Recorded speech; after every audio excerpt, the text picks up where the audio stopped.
आवास के पास उनके घर के पीछे वाली गेट पर प्रदर्शन कर रहे विपक्ष के नेता राहुल गांधी को अब हिरासत में लिया गया है। राहुल गांधी आज शाम अचानक कांग्रेस पार्टी के तमाम नेताओं के साथ प्रधानमंत्री आवास की तरफ कूच करते हैं और प्रधानमंत्री आवास के पिछले जो एग्जिट गेट है वहां पर धरने पर पूरी की पूरी कांग्रेस पार्टी और सांसद बैठ जाते हैं। ये लोग मल्लिकार्जुन खड़गे के घर पर मौजूद थे। आज खड़गे साहब का जन्मदिन है और उनके घर से प्रधानमंत्री का आवास करीब 1.25 किलोमीटर की दूरी पर है।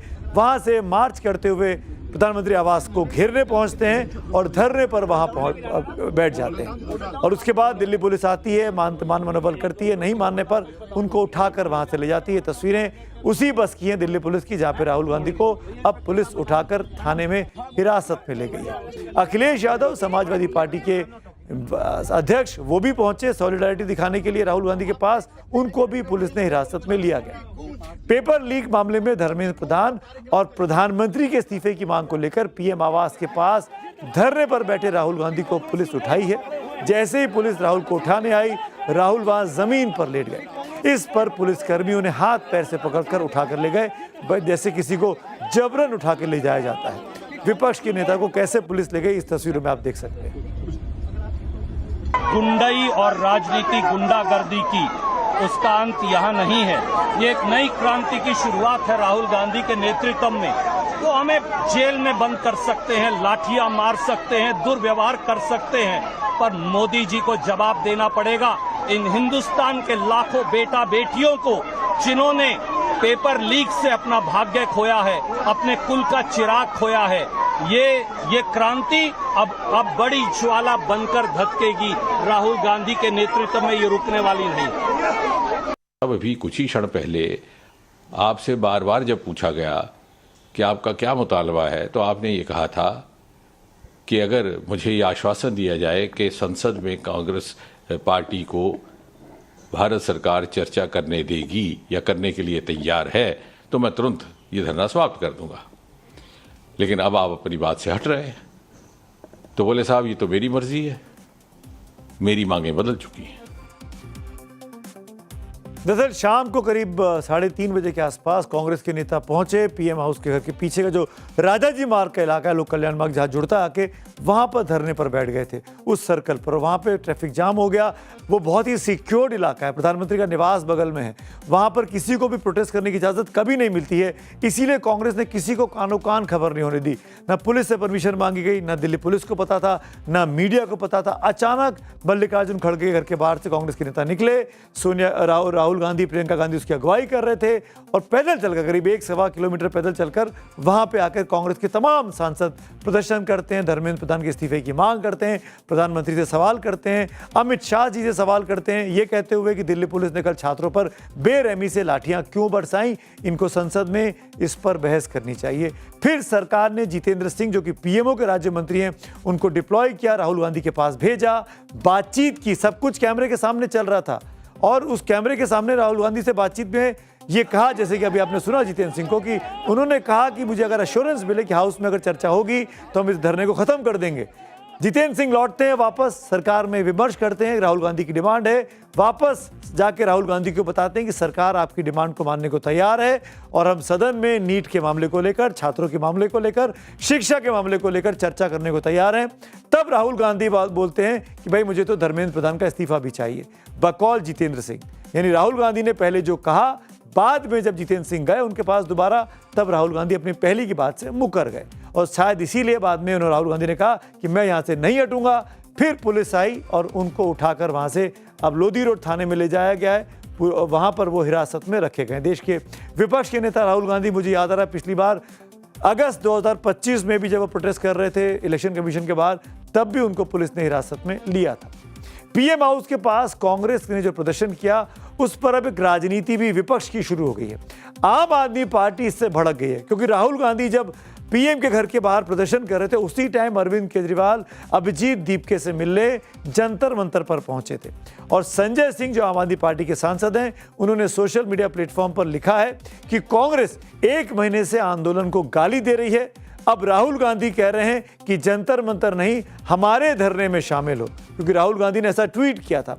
उन्होंने पूछा कि आखिर युवाओं के आंदोलन को क्यों कमजोर करना चाहती है कांग्रेस। यानी आम आदमी पार्टी इल्जाम लगा रही है कि सीजेपी के आंदोलन को कांग्रेस कमजोर करना चाहती है। जंतर मंतर के आंदोलन में शामिल होने की अपील कांग्रेस क्यों नहीं करती है, ये इल्जाम भी संजय सिंह ने कांग्रेस पार्टी पर लगाया है।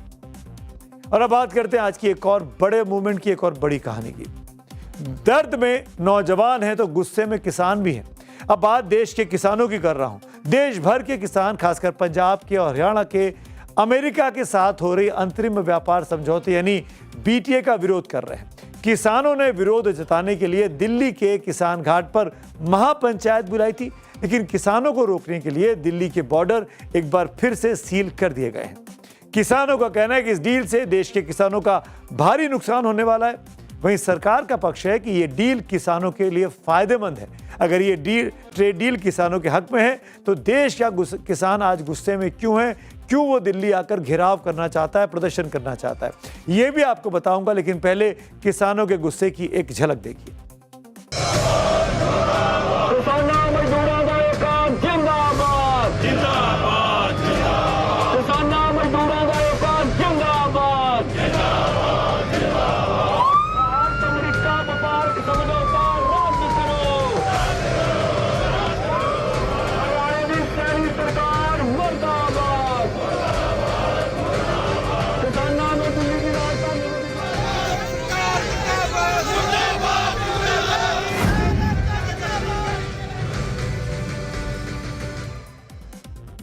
तो 546 दिनों के बाद देश का किसान एक बार फिर गुस्से में है।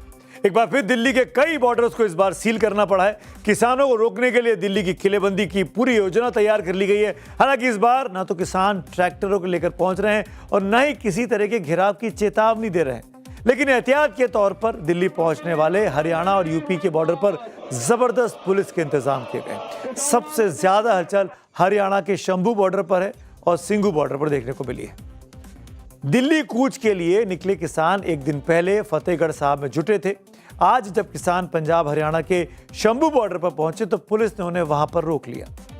हरियाणा और दिल्ली के सिंघू बॉर्डर पर भी किसानों को रोकने के लिए पहले से ही पुलिस तैयार थी। किसानों को दिल्ली पहुंचने से रोका जा रहा था। इसके बाद भी कई किसान महापंचायत के लिए दिल्ली के किसान घाट पर पहुंचने में कामयाब भी हुए थे। किसानों के लिए अच्छी बात यह रही कि सरकार ने दो मांगे किसानों की मान ली हैं। एक तो किसान नेताओं को रिहा करने की और दूसरे कृषि मंत्री के साथ बैठक करने की। केंद्रीय मंत्री शिवराज चौहान से वार्ता कराई जाए तो बोला मैं अवश्य करता हूं, उन्होंने आश्वासन भी दिया। दूसरी बात हमने कहा सभी किसान लीडरों को किसानों को रिहा किया। वो कहते तुरंत प्रभाव से हम सीएम से मीटिंग करके गुरनाम सिंह चडूनी से अधिकारी बोल रहे हैं वीडियो कॉन्फ्रेंस छोड़ेंगे।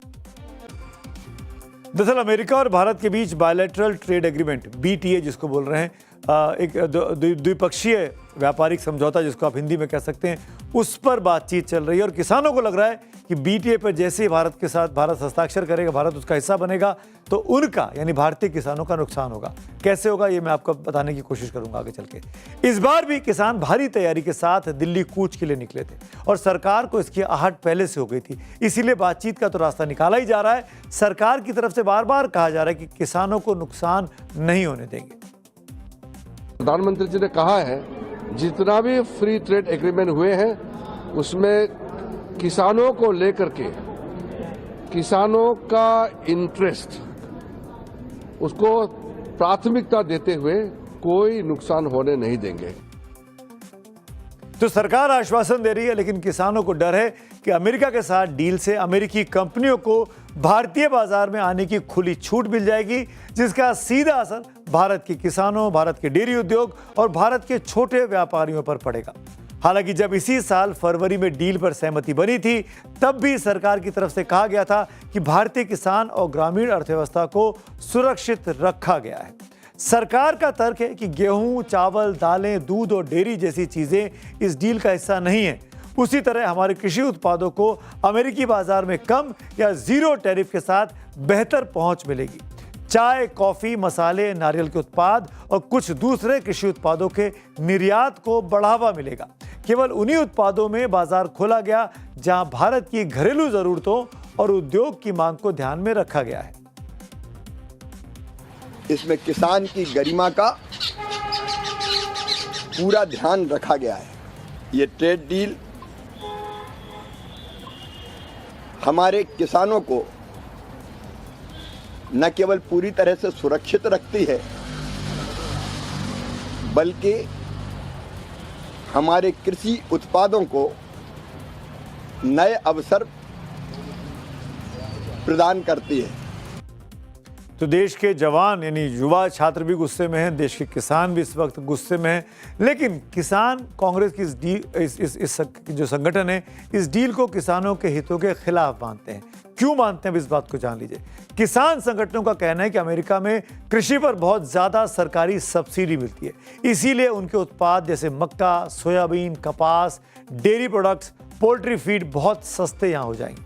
समझौते में कुछ कृषि उत्पादों पर टैरिफ कम होने या शून्य होने से ये बहुत सस्ते में अमेरिकी सामान भारत में मिलेगा, जो कि भारत के किसानों के लिए, भारत की बाज़ारों के लिए बहुत ही खतरनाक होगा। भारतीय बाज़ार में कीमतें गिरेंगी, स्थानीय किसानों की फसल बिक नहीं पाएगी और उसकी आमदनी घट जाएगी। किसानों का कहना है कि सस्ते आयात से भारतीय डेयरी उद्योग बर्बाद हो जाएगा। वहीं आयात बढ़ने से बाजार अस्थिर होगा और एमएसपी प्रभावी नहीं रह पाएगा। अमेरिका से जीएम यानी जेनेटिकली मॉडिफाइड फसलें आने का डर है, जो पारंपरिक खेती, मिट्टी और स्वास्थ्य पर बुरा असर लंबे दौर में डाल सकती हैं। भारतीय किसानों का मानना है कि यह समझौता अमेरिकी कंपनियों और बड़े कॉरपोरेट हाउसेस को फायदा पहुंचाएगा, जबकि भारतीय छोटे किसान इसका मुकाबला नहीं कर पाएंगे और उनको खाने के लाले पड़ जाएंगे। इसीलिए किसानों की डिमांड है कि भारत अमेरिका ट्रेड एग्रीमेंट को तुरंत रद्द किया जाना चाहिए। व्यापार समझौते से जुड़ी सभी बातचीत के दस्तावेजों को सार्वजनिक किया जाना चाहिए। कोई भी अंतिम निर्णय लेने से पहले किसान संगठनों से व्यापक चर्चा भी की जानी चाहिए और स्वामीनाथन आयोग की सिफारिशों के अनुसार सभी फसलों के लिए एमएसपी की कानूनी गारंटी और कृषि ऋण माफी दी जानी चाहिए।